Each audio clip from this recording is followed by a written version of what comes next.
Assalamualaikum warahmatullahi wabarakatuh. Teman-teman para pejuang PPPK, untuk tahun 2021 ketemu lagi dengan saya Ruli Gusmanto di channel kita bersama, yaitu Tu Aris Channel. Insya Allah teman-teman, kita hari ini akan membahas mengenai kemampuan teknis pedagogik, melanjutin yang kemarin kita selesaikan pembahasannya ya.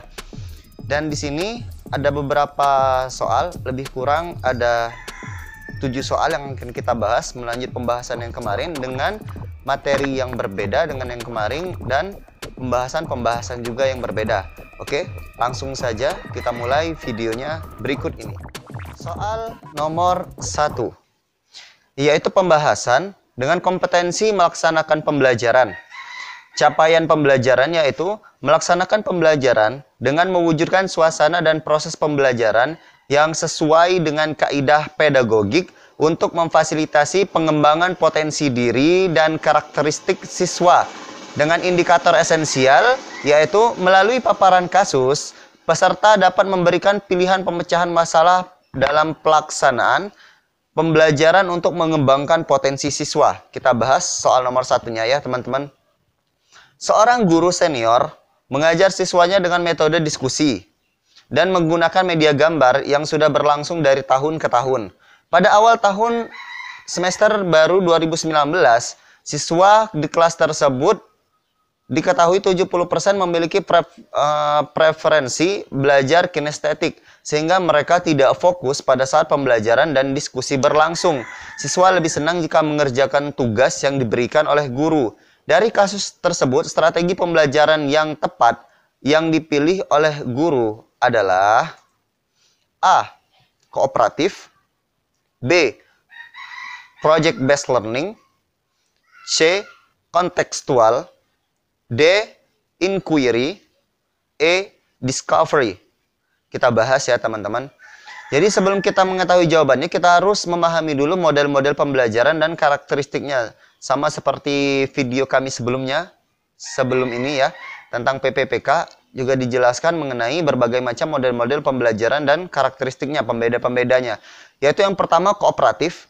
Kooperatif itu adalah suatu strategi pembelajaran yang terstruktur secara sistematis, di mana siswa-siswa bekerja sama dalam kelompok-kelompok kecil. Ingat, kalau ada kooperatif, kata kuncinya yaitu kelompok-kelompok kecil, kerjasama dengan kelompok yang kecil, itu kooperatif.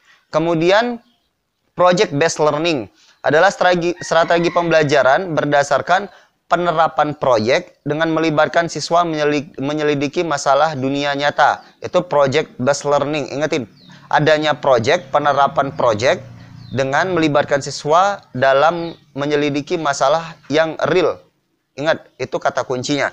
Kemudian yang C, yaitu kontekstual. Kontekstual itu adalah model belajar yang mendorong siswa untuk bisa membuat hubungan antara pengetahuan yang dimilikinya dengan penerapannya dalam kehidupan sehari-hari. Jadi kontekstual itu adalah pembelajaran yang saat ini ataupun bisa membuat hubungan antara pengetahuan yang dia peroleh di sekolah dengan apa yang ada di lingkungan rumah maupun sekolahnya, seperti itu. Kemudian yang selanjutnya yaitu inquiry. Inquiry itu adalah proses untuk memperoleh dan mendapatkan informasi dengan melakukan observasi atau eksperimen guna mencari jawaban maupun memecahkan masalah. Ingat, inquiry itu adalah kegiatan yang melewati prosedur observasi dan eksperimen yang digunakan untuk memecahkan masalah, bukan untuk mengobservasi masalahnya, tapi udah sampai ke tahap pemecahan masalah. Kemudian yang E, yaitu discovery learning, adalah model pembelajaran yang melibatkan siswa secara aktif sehingga siswa dapat menyimpulkan konsep dari pembelajaran yang telah dipelajari. Jadi discovery itu hanya kata kuncinya yaitu siswa yang terlibat aktif untuk menyimpulkan sebuah konsep, hanya menyimpulkan konsep ya. Itu yang harus kita pahami. Jadi kalau yang sesuai dengan persoalan yang diberikan di sini, siswa itu lebih senang mengerjakan tugas yang diberikan oleh guru. Artinya siswa itu lebih senang terhadap project-project tertentu ya teman-teman. Jadi yang jawaban yang tepat itu adalah B, project based learning. Soal selanjutnya yaitu kompetensi tetap dalam melaksanakan pembelajaran. Capaian pembelajarannya yaitu melaksanakan pembelajaran dengan mewujudkan suasana dan proses pembelajaran yang sesuai dengan kaidah pedagogik untuk memfasilitasi pengembangan potensi diri dan karakter siswa. Dengan indikator esensial, yaitu melalui paparan kasus, peserta dapat memberikan pemilihan pemecahan masalah dalam pelaksanaan pembelajaran untuk mengembangkan karakter siswa. Ini untuk bagian yang ini, yaitu tentang karakter siswa ya, teman-teman. Kita bahas di soal nomor 2. Di sekolah, seorang guru menuliskan beberapa aturan seperti dilarang menginjak rumput dan mencoret-coret meja. Hal ini merupakan pembiasaan kepada peserta didik agar berkembang kecerdasan A. Naturalis, B. Kinestetik, C. Visual spasial, D. Verbal linguistik, E. Logis matematis. Kita bahas dari yang pertama ya teman-teman. Jadi pembelajaran di kelas itu banyak sekali yang bisa kita kembangkan. Kita ambil contoh 5 hal yang menjadi opsi pilihan jawabannya ya teman-teman. Yang pertama yaitu kecerdasan naturalis yang A. Itu salah satu cirinya adalah kepedulian terhadap lingkungan ataupun alam seperti itu. Seperti jalan-jalan di alam terbuka, kemudian melihat keluar jendela. Kemudian yang ketiga yaitu ekostudi.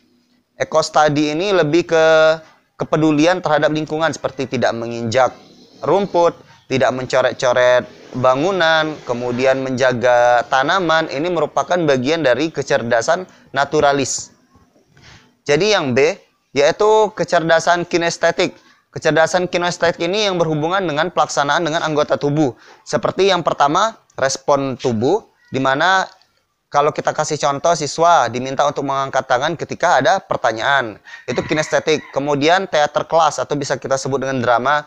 Kemudian yang ketiga yaitu konsep kinestetik itu sendiri. Seperti tebak-tebakan gerakan hewan. Misal guru mencontohkan gerakan hewan berkaki 4, kemudian siswa diminta menjawab itu hewan apa. Nah, itu bagian dari pembelajaran dengan mengembangkan aspek kinestetik. Kemudian yang C, yaitu visual spasial. Visual spasial itu lebih ke bagaimana siswa itu bisa memahami sesuatu dengan membayangkannya, seperti itu. Kita bahas dengan pertama, yaitu visualisasi, di mana di sini guru dapat meminta siswa untuk membayangkan apa yang dipelajari dengan memejamkan mata. Misal, guru tidak bisa menghadirkan bagaimana sosok gajah seperti itu. Jadi guru hanya menyebutkan bagaimana ciri-ciri gajah, kemudian siswa diminta untuk memejamkan mata dan membayangkan bagaimana bentuk gajah, gitu. Kemudian yang kedua yaitu penggunaan warna. Penggunaan warna ini digunakan sebagai tanda-tanda kata penting. Misal, kalau kita bahas tentang kata kunci dalam sesuatu, kita gunakan warna merah seperti itu. Kemudian yang selanjutnya yaitu sketsa gagasan, di mana sketsa gagasan ini digunakan untuk menggambarkan poin kunci dan gagasan utama dari aspek yang kita pelajari. Itu tentang visual spasial. Kemudian untuk yang D, yaitu verbal linguistik, kita ambil 3 contoh seperti yang lainnya. Yang pertama yaitu seperti bercerita, diskusi, dan menulis jurnal. Jadi verbal linguistik ini bagaimana seseorang itu dapat mengungkapkan pengetahuannya seperti itu. Kemudian yang terakhir yaitu logis matematis. Logis matematis ini yaitu siswa itu dapat menceritakan masalah yang dihadapinya dalam kehidupan sehari-hari dan mampu menyelesaikannya secara sistematis, artinya terstruktur, tepat, dan juga benar. Kalau kita bahas soal tadi, di mana siswa dilarang mencoret-coret meja, menginjak rumput, itu merupakan kecerdasan naturalis. Jadi jawabannya yang A, naturalis. Soal nomor 3, yaitu pembahasan mengenai kompetensi menilai dan mengevaluasi pembelajaran.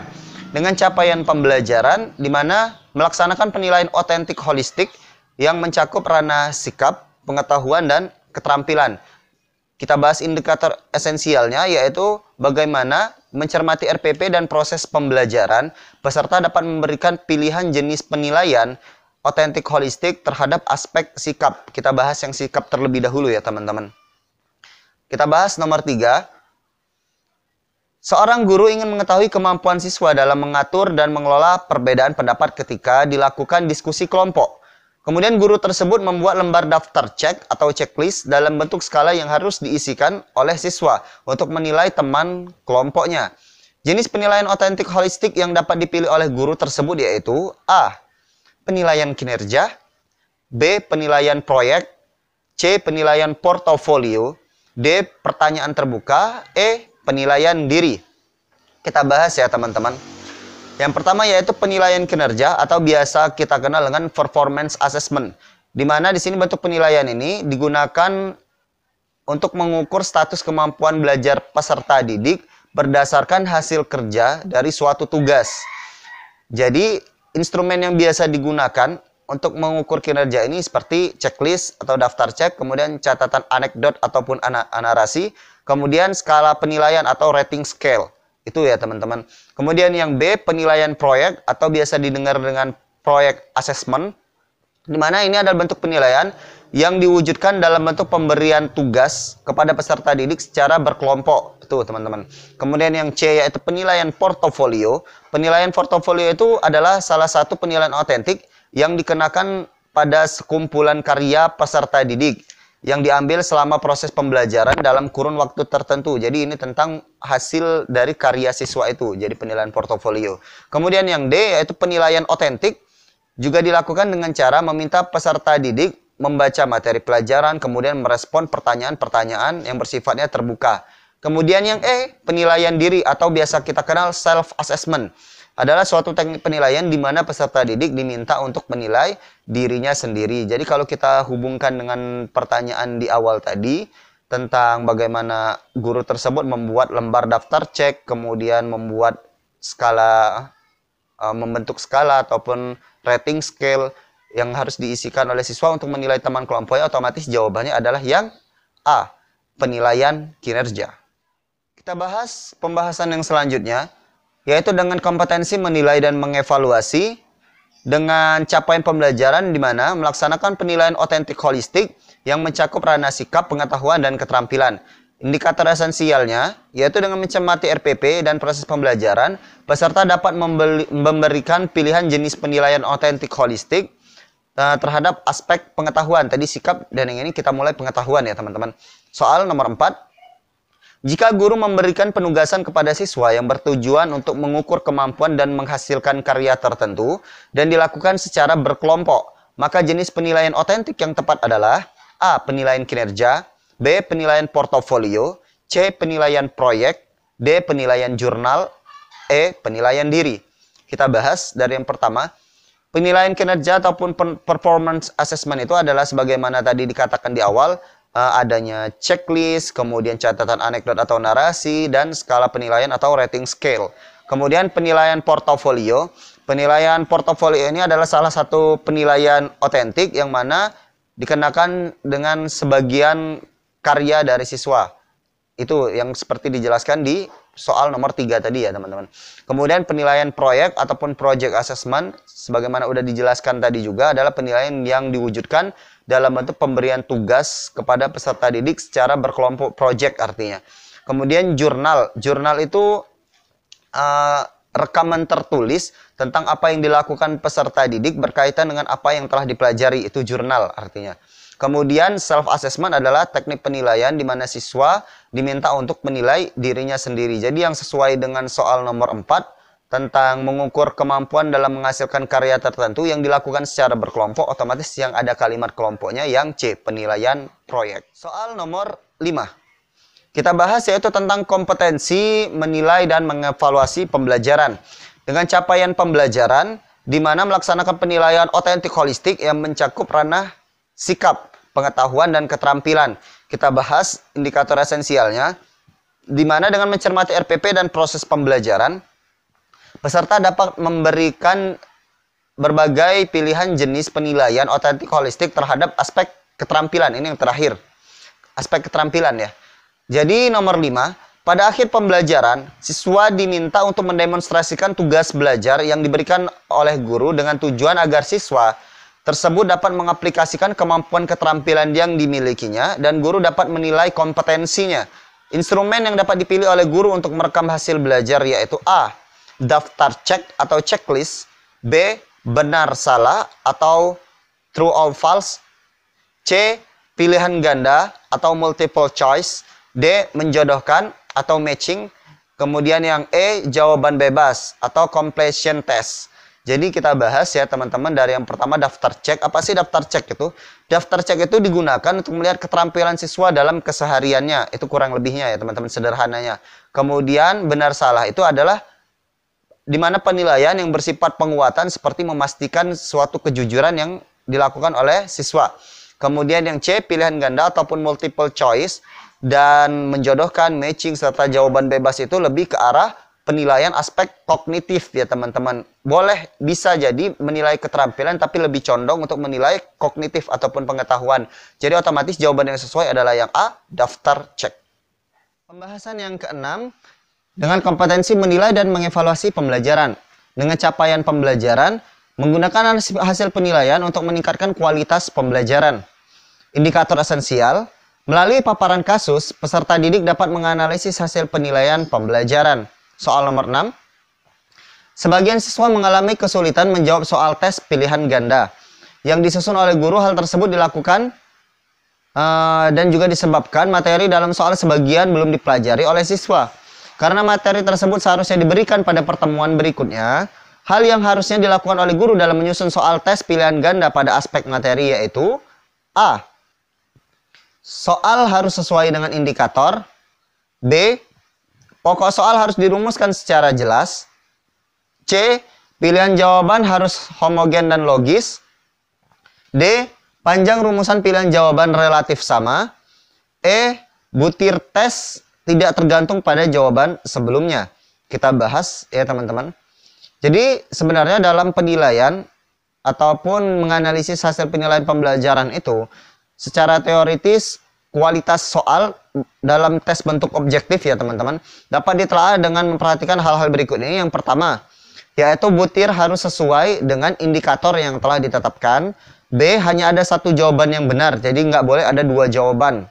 Kemudian yang ketiga yaitu pengecoh homogen, di mana pengecoh ini hanya berfungsi sebagai pengecoh ataupun ada kata-kata yang mirip tapi tetap maknanya harus berbeda. Ini hanya sebagai pembingung yang diberikan dalam soal tersebut. Jadi yang sesuai dengan persoalan nomor 6 otomatis yang A, soal harus sesuai dengan indikator pembelajaran. Pembahasan yang terakhir, ya dengan kompetensi menilai dan mengevaluasi pembelajaran. Dengan capaian pembelajaran, menggunakan hasil penilaian untuk meningkatkan kualitas pembelajaran. Indikator esensialnya, ingat teman-teman, melalui paparan kasus, peserta dapat menentukan tindak lanjut hasil penilaian pembelajaran. Ini bagian tindak lanjutnya ya teman-teman. Soal nomor 7. Hasil penilaian akhir yang dilakukan oleh guru, diketahui beberapa siswa telah memenuhi ketuntasan belajar dan ada juga siswa yang tidak memenuhi kriteria ketuntasan belajar. Mendasarkan pada kasus tersebut, guru dapat melakukan tindak lanjut hasil penilaian yang dapat dimanfaatkan untuk beberapa hal. Berikut merupakan pemanfaatan hasil penilaian yang dilakukan oleh guru kecuali A. Memperbaiki program pembelajaran. B. Menyelenggarakan program remedial bagi siswa yang hasilnya rendah.